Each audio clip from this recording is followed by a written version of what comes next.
आलोक जी आ गए, चिंता न कीजिए। मुझे लगता है ये सवाल मेरे मन में भी था। रुको जरा, 6 महीने इस फाइनेंशियल ईयर के चले गए हैं। अगर एक कंपनी आइडेंटिफाई हुई हो तो उसका नाम जरूर बताए एबीपी न्यूज पूरे देश को। मोदी जी कांग्रेस पर हमला करें, मोदी जी पंडित नेहरू पर हमला करें, मोदी जी वहां पर जाकर कांग्रेस को इतनी बुरी तरह से कोसें, तब तो बहुत बढ़िया है। आज तो किसी की हिम्मत नहीं है कि सरकार के खिलाफ लिख दे।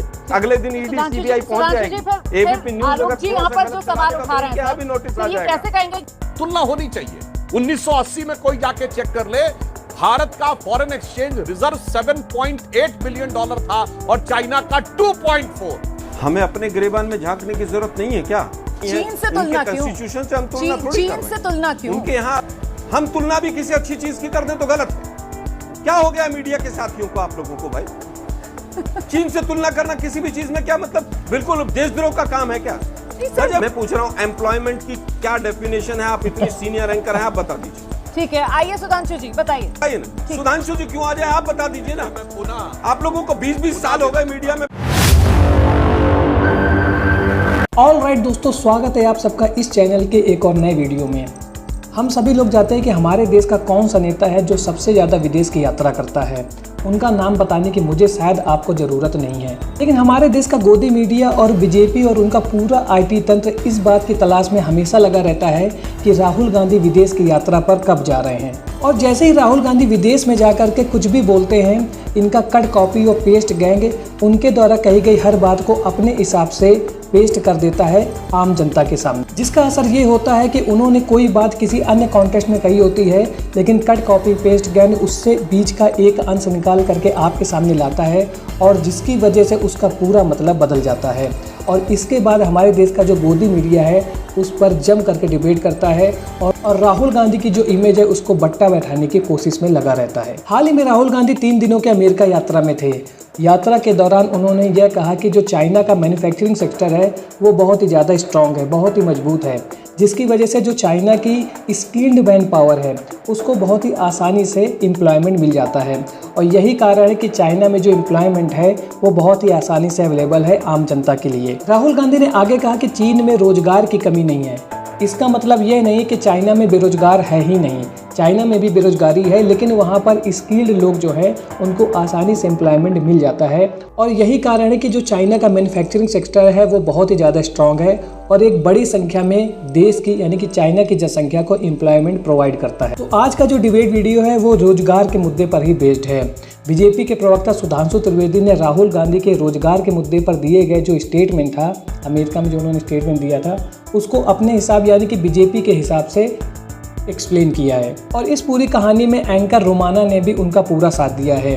लेकिन जब बारी आती है कांग्रेस के प्रवक्ता आलोक शर्मा की, तो उन्होंने बीजेपी प्रवक्ता सुधांशु त्रिवेदी और एंकर रोमाना दीदी की जम करके क्लास लगा दी, जिसके बाद इन दोनों के ही डिबेट के दौरान होश उड़ गए। तो आज का डिबेट वीडियो होने वाला है बहुत इंटरेस्टिंग। यदि वीडियो पसंद आए तो वीडियो को लाइक और चैनल को सब्सक्राइब करना ना भूलिएगा। चलिए वीडियो को शुरू करते हैं। प्लीज आइए। आलोक जी आ गए, चिंता न कीजिए। मेरे मन में भी था जिसको लेकर अभी हल्का सा रेफरेंस जो है वो हर्षवर्धन जी ने भी दिया है कि सैम पित्रोदा जी को राहुल गांधी पप्पू नहीं है, ये कहना क्यों पड़ा सर वहाँ पर उस मंच से? मुझे नहीं पता किस कंटेक्स्ट में कहा गया, मैं वहां पर मौजूद नहीं था, लेकिन हजारों करोड़ रुपया खर्च करके जो एक इमेज बनाने का काम किया उसमें हिंदुस्तान का मीडिया भी शामिल था। वापस आता हूँ, अब स्किल डेवलपमेंट की बात आई।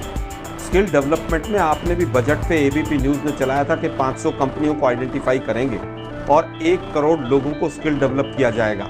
6 महीने इस फाइनेंशियल ईयर के चले गए हैं। अगर एक कंपनी आइडेंटिफाई हुई हो तो उसका नाम जरूर बताए एबीपी न्यूज पूरे देश को, दर्शकों को। अरुण जेटली जी ने पार्लियामेंट में कहा था कि क्या देश और क्या विदेश।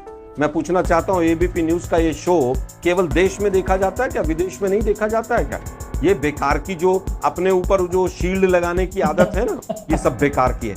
मोदी जी कांग्रेस पर हमला करें, मोदी जी पंडित नेहरू पर हमला करें, मोदी जी वहां पर जाकर कांग्रेस को इतनी बुरी तरह से कोसें, तब तो बहुत बढ़िया है। मोदी जी कहें कि हमारा देश 2014 से पहले भ्रष्टाचार में डूबा हुआ था, तब तो बहुत अच्छा हो रहा था वहां पर। चीन को क्लीन चिट दे, तब तो बहुत अच्छा था। और हम तुलना करें, क्योंकि बीजेपी और आरएसएस पाकिस्तान, अफगानिस्तान और बांग्लादेश के बाहर तुलना नहीं कर सकती है। अब वापस आता हूं छोटा सा, अभी डब्ल्यूटीओ और गैट की बात भी हुई। क्या डब्ल्यूटीओ और गैट से मोदी जी के आने के बाद बाहर हो गए क्या? क्या वहां पर हस्ताक्षर हटा दिए क्या उन्होंने?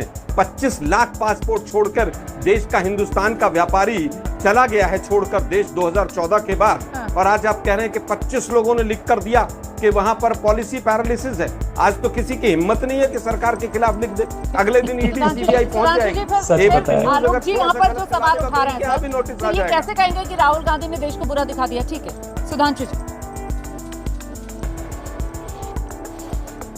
देखिए, मैं क्रमवार जवाब देने का प्रयास करता हूं। जो बातें कही गई ये सही है कि स्वस्थ तुलना होनी चाहिए। 1980 में कोई जाके चेक कर ले, भारत का foreign exchange reserve 7.8 billion dollar था और चाइना का 2.4। ठीक है सर। हमारा उनसे 3 गुना था। उसके बाद 80 से 2014 तक कहां से कहां चाइना पहुंचा। सिर्फ 6 साल हम रहे और 26 रेलवे स्टेशन ऐसे हैं चाइना में जहां एक भी ट्रेन नहीं आती। उन्होंने बना के इंफ्रास्ट्रक्चर खड़ा कर दिया, कोई जाने वाला ही नहीं है। ये राहुल गांधी को कौन ज्ञान देता है जाके? ये अंकल सेन ज्ञान दिए हैं क्या?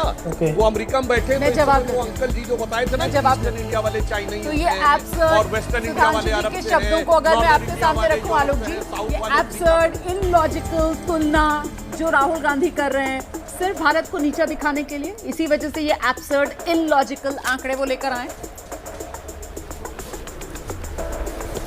मैं समझता हूँ किसी से भी तुलना करना नीचा दिखाने जैसा कैसे हो सकता है? हमें अपने गिरेबान में झांकने की जरूरत नहीं है क्या? बेरोजगारी हाईएस्ट हो जाए देश के अंदर, बेरोजगारी में स्किल डेवलपमेंट में सरकार के आंकड़े कहें कि 13% स्किल लोगों को रोजगार मिला है। हरियाणा के अंदर 37% NSSO कहे कि बेरोजगारी है और हरियाणा के अंदर एक स्वीपर की वैकेंसी के लिए, कुछ स्वीपर की वैकेंसीज के लिए 2.25 लाख लोग अप्लाई करें और उसमें से 46,000 ग्रेजुएट और पोस्ट ग्रेजुएट हों, तो हमें अपने अंदर झांकने की आवश्यकता नहीं। अब बात आती है व्यापार की और स्किल की। अरे भाई, उनके यहाँ परमिट है, सिस्टम नहीं है, उनके कॉन्स्टिट्यूशन से हम तुलना थोड़ी कर। उनके यहाँ अगर एक मिनट इतने, अरे भाई चीन में मोदी जी जाकर वहां पर बिरयानी खाए हैं तब कोई प्रॉब्लम नहीं। हम तुलना भी किसी अच्छी चीज की कर दें तो गलत है। क्या हो गया मीडिया के साथियों को, आप लोगों को भाई? चीन से तुलना करना किसी भी चीज में क्या मतलब? बिल्कुल देशद्रोह का काम है क्या? वहाँ के तो हालात ही खराब है ना। प्रोमो चलाया जो अभी जो सुधांशु जी ने कहा है। सुनिए ना, सुनिए रोमाना जी, सुनिए मैं उत्तर दे तो रहा हूं आपको। आप सुधांशु जी के बीच में नहीं बोली, मैं बताना चाहता हूं। इन्होंने कहा 26 रेलवे स्टेशन ऐसे हैं जिनके ऊपर ट्रेन नहीं जाती। अरे यहाँ 1 महीने में 26 ट्रेन के एक्सीडेंट हो गए, उसके ऊपर कोई नहीं बोल रहा है। वो रेल मंत्री जो है, 2 ट्रेनें आपस में आके खड़ी हो रही हैं, उसकी चिंता नहीं है। चीन में 26 स्टेशन ऐसे हैं जिन पर ट्रेन नहीं गई, उसकी इनको चिंता है। बांग्लादेश की इनको चिंता हो जाती है, अपने यहाँ की कोई चिंता नहीं होती है। अब मैं पूछना चाहता हूँ रोमाना जी, आप ही बता दीजिए हमारे यहाँ पर एम्प्लॉयड आदमी की क्या परिभाषा है? आप बता दीजिए जरा। ठीक है, आपको नहीं पता होगी, मैं बता दूंगा। सवाल पूछिए सर, सवाल पूछिए। आप कह रहे हैं कि हमारे, मैं बता देता हूँ। बताइए। मैं आपसे पूछ रहा हूँ, एम्प्लॉयमेंट की क्या डेफिनेशन है? आप इतनी सीनियर एंकर हैं, आप बता दीजिए। ठीक है, आइए सुधांशु जी बताइए। कितने घंटे रोजगार पर एम्प्लॉयड माना जाता है आदमी को? आप बताइए ना। सुधांशु जी क्यों आ जाए, आप बता दीजिए ना। मैं पुनः, आप लोगों को 20-20 साल हो गए मीडिया में बैठे, एक हफ्ते में अगर 2 घंटे, एक मिनट सुधांशु भाई एक मिनट, मुझे बीच में रोमाना जी ने गलत रोका, मैं इसलिए चिल्लाया। केवल एक हफ्ते में अगर 2 घंटे किसी को रोजगार मिल जाए तो वो रोजगार परक माना जाता है। 96% अभी भी बेरोजगारी जो है वो अनऑर्गेनाइज सेक्टर के अंदर है। मैक्सिमम आंकड़े जो है वो किसानों से आंकड़े जोड़कर आपने जोड़ दिए उसके अंदर। स्किल डेवलपमेंट पर आपके आंकड़े कह रहे हैं कि 13% स्किल लोगों को केवल हम रोजगार दे पाए। तो आज की वीडियो में आपने देखा कि एक समय ऐसा आया डिबेट के दौरान कि बीजेपी प्रवक्ता सुधांशु त्रिवेदी चाइना की तारीफ करने लगे, और वह समय देश का वह था जब हमारे देश में कांग्रेस की सरकार थी। यानी कि जब विपक्ष की सरकार थी तो वो इंफ्रास्ट्रक्चर गिनाने लगे चाइना का, कि चाइना उस समय इस लेवल पे था, उनकी इकनॉमी इतनी थी, उनका फॉरेन रिजर्व इतना था। लेकिन जब आज बीजेपी की सरकार है तो उसी बात को यदि राहुल गांधी कह रहे हैं तो इस बात पर उनको बुरा लग रहा है। और बीजेपी के नेता तो यहाँ तक आके कह रहे हैं कि राहुल गांधी के ऊपर देशद्रोह का केस लगाना चाहिए, जो एक तरीके से सही नहीं है। विपक्ष का काम होता है कि सरकार की कमियों को बताना, और सरकार का काम यह है कि उन कमियों पर काम करके जनता का भला करना। आज हमारे देश के 2 ही सबसे बड़े मुद्दे हैं, वो है रोजगार, दूसरा है महंगाई। और इन दोनों पर ही काम करने की ज़रूरत है।